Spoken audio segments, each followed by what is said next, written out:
सुधांशु त्रिवेदी जी, आपका जवाब। किशोर तिवारी जी ने गंभीर मुद्दा उठाया है एग्रेरियन क्राइसिस का और रोजगार का। कितनी गंभीरता है कि किशोर तिवारी जी उन लोगों के साथ खड़े हैं जिन्होंने 40-45 साल इस देश की ग्रोथ रेट 2% से ऊपर नहीं रही। किशोर जी, मजाक उड़ाया जाता था भारत का कि ये 2% से ऊपर कभी ग्रो ही नहीं कर सकते क्योंकि ये हिंदू रेट ऑफ ग्रोथ है, और औसत महंगाई की दर 10% के आसपास रहती थी। यानी ग्रोथ रेट से 4 से 5 गुना महंगाई दर रहती थी 50 के दशक से लेकर 80 के दशक तक। और जब से हम आए, यानी जिसको आप कह रहे हैं कि मूल मुद्दे की बात करें, सदैव अटल जी की सरकार हो या मोदी जी की सरकार, ग्रोथ रेट ऊपर और महंगाई की रेट नीचे। आप पिछले 10 साल और इस 10 साल में देख लीजिए। लेकिन सुधांशु जी, आरोप आपके ऊपर ये लगता रहा है कि आपने जीडीपी कैलकुलेट करने का फॉर्मूला ही बदल दिया। ये आरोप भी आपके ऊपर लगता है, इस पर क्या जवाब? पे आ रहा हूं। देखिए, मैं उसका भी जवाब दे रहा हूं पूरा यथात्मक। हमने बदल दिया तो ये आईएमएफ ने 5वीं बड़ी अर्थव्यवस्था हमें ऐसे हवा में बना दिया। मतलब इतनी बातें जो विपक्ष कहने का प्रयास करता है, इस बात को लेकर बहुत मन में विचित्रता उत्पन्न होती है। और चलिए दूसरी बात ये बताइए, 37 किलोमीटर पर डे सड़क बन रही है, तो ये कौन बना रहा है आके? आज प्रधानमंत्री जी ने क्या कहा कि चंद्रयान से लेके हमने आईएनएस विक्रांत बना लिया जो विमान वाहक पोत था, ये कौन बना रहा है? अगर भारत के 7.5 करोड़ परिवारों के पास ऑटोमोबाइल आ गए, ये कौन बना रहा है?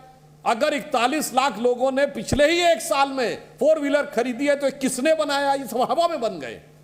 अरे जनाब, अगर आप सोचिए कि अगर हम दूसरे बड़े मोबाइल के मैन्युफैक्चरर बने तो कौन बना रहा है? 74 नए एयरपोर्ट कौन बना रहा है? 24.82 करोड़ लोग मल्टी डायमेंशनल पॉवर्टी से बाहर निकले। इसलिए मैं कह रहा हूं किशोर जी, चश्मा उतारो फिर देखो यारो, दुनिया नई है चेहरा पुराना, दुनिया बहुत बदल गई है। ये फॉरेन एक्सचेंज का तो फार्मूला नहीं होता ना। 620 बिलियन डॉलर हो गया। और जब ये ढांचा था, एक लाइन कह दूं, जब ये ढांचा था, एक लाइन सर, जब ये ढांचा था तो फॉरेन एक्सचेंज रिजर्व 1 बिलियन के नीचे था। सोना गिरवी रखा जा चुका था। मैं दर्शकों से कहता हूं, चेक करिए, 1991 अप्रैल 2 बार रुपये का डिवैल्यूएशन हुआ, अगस्त और सितंबर 1991। उसके बावजूद भी महंगाई की दर 17%, बेरोजगारी प्रचंड, अर्थव्यवस्था तब ये मस्जिद की बातें करते थे दीपक चौरसिया जी। और आज जबकि हम G7 में सबसे हाईएस्ट ग्रोथ रेट के साथ हैं और इतनी सारी चीजों के साथ, तब ये कहते हैं विकास की बात। जनाब, विकास मंदिर के साथ आगे बढ़ा है। आज 620 बिलियन डॉलर का फॉरेन एक्सचेंज रिजर्व है। इसका तो कोई फार्मूले की जरूरत नहीं ना, ये तो साफ दिखाई पड़ रहा है।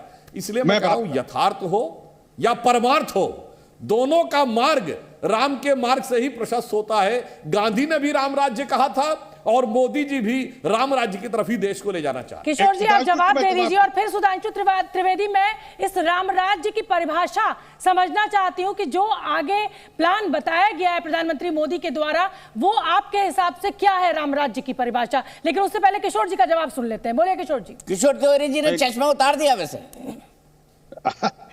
देखो, चश्मा उतार के जवाब देंगे। नहीं, चश्मा उतार के जवाब दीजिए आप। सुधांशु जी अच्छे लग रहे हैं, स्मार्ट लग रहे हैं आप। अरे मैं हुई स्मार्ट यार। वो सुधांशु का चेहरा उदास लगता है क्योंकि उन्होंने बुलाया ही नहीं गया था आज। मैं आज बता रहा हूँ सुधांशु जी, एक बात सुनो कि जीएसटी 1,76,000 करोड़ हो गया पर मंथ का कलेक्शन। मैं ये सब अचीवमेंट और डेवलपमेंट को डिनाई नहीं करता हूँ, हम आपके ही पार्टनर थे ना। लेकिन मैं बात करता हूं कि जब मैं देहातों में जाके देखता हूं तो मुझे ये रिफ्लेक्ट नहीं होता है।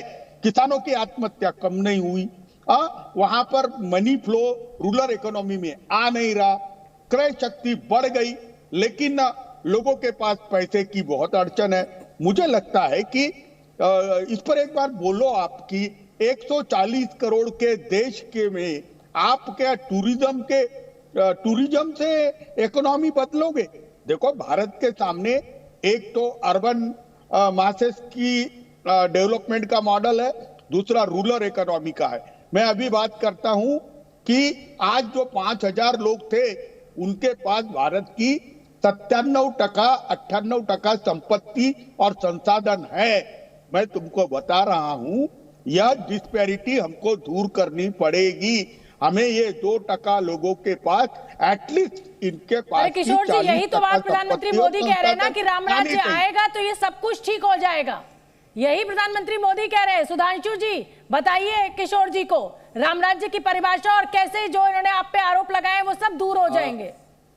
2050 तक बोल रहे हैं। बिल्कुल मैं जवाब देता हूं जी बिल्कुल मैं जवाब देता हूं। देखिए, अगर प्रधानमंत्री जी की इकोनॉमिक पॉलिसी देखें तो हम पे आरोप लगाते हैं ना कि 80 करोड़ लोगों को हम अनाज उपलब्ध करा रहे हैं। वो इसलिए उपलब्ध करा रहे हैं कि कोविड के समय में सप्लाई लाइंस टूट गई थी और अभी भी स्थिति यह है कि अगर कोई भी व्यक्ति जाके चेक करे तो सबसे बड़ा गेहूं का एक्सपोर्टर देश यूक्रेन है जो वॉर में फंसा हुआ है। अगर सरकार पूरी तरीके से सप्लाई लाइंस मार्केट के भरोसे छोड़ दे तो इस बात की संभावना हो सकती है कि कीमतें बहुत ज्यादा बढ़ जाएं। इसलिए गरीब को सस्ते मूल्य के ऊपर उपलब्ध कराने के लिए सरकार संकल्पित है। और पिछले के पिछले बजट में जाइए, सबसे ज्यादा एक्साइज ड्यूटी हमने किस पे बढ़ाई है?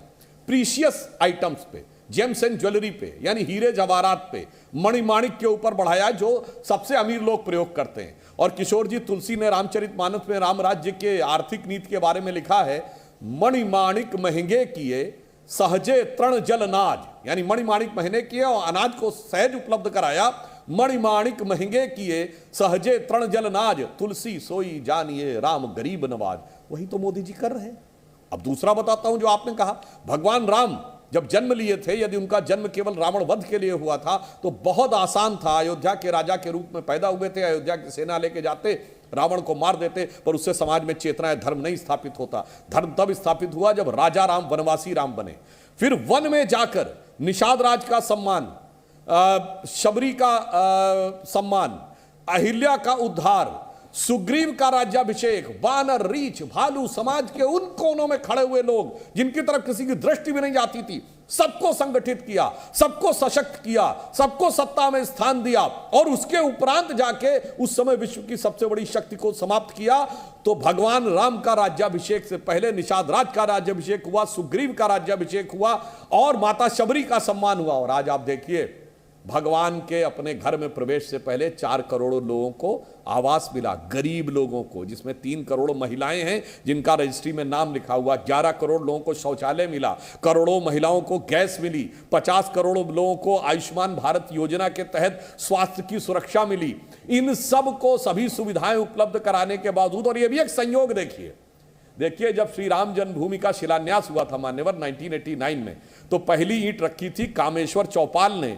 हम तो किसी को नीचा या ऊंचा नहीं मानते, वो अनुसूचित जाति से माने जाते थे।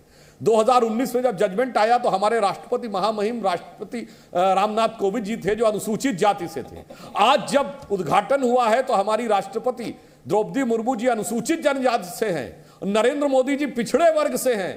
आप देखिए ना, जो राम के काल में हुआ, सबको साथ में लेके, सबका सम्मान, सबका उत्थान, सबको सत्ता में स्थान, और वही आज राम मंदिर के काल में हो रहा है। तो जो राम के आदर्श थे वही मुझे लगता है कि मोदी जी अक्षरशः उन आदर्शों के अनुरूप आचरण करने का प्रयास कर रहे हैं।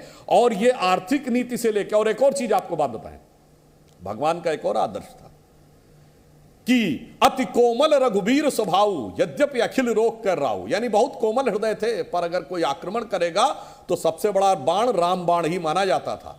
तो दौर चला गया जनाब, जब किसी जमाने में भारत सॉफ्ट स्टेट हुआ करता था, कोई आता था गोली चला के चला जाता था, 26/11 का हमला कर जाता था नवंबर 2008 में, और फिर जुलाई 2009 में हम शर्मल शेख में शर्मसार करने वाला डिक्लेरेशन साइन करते थे कि शांति वार्ता आतंकवाद से प्रभावित नहीं होगी।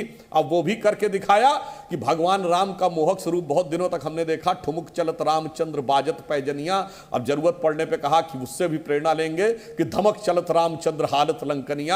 तो भगवान राम का सौम्य स्वरूप और रौद्र स्वरूप दोनों को दिखाया। तो मैं एक लाइन में कहूं तो भारत के जन जन के, गरीब के लोगों तक विकास की किरण पहुंचाना, भारत को विकास के पथ पर ले जाना, राष्ट्रीय सुरक्षा को मजबूत करना और सांस्कृतिक गौरव को प्रखरता के साथ उद्भूत करना, ये सारी की सारी चीजें इस कालखंड में हो रही हैं। इसलिए आज मैं कहूंगा कि हम सब लोग पुरानी बातें छोड़िए।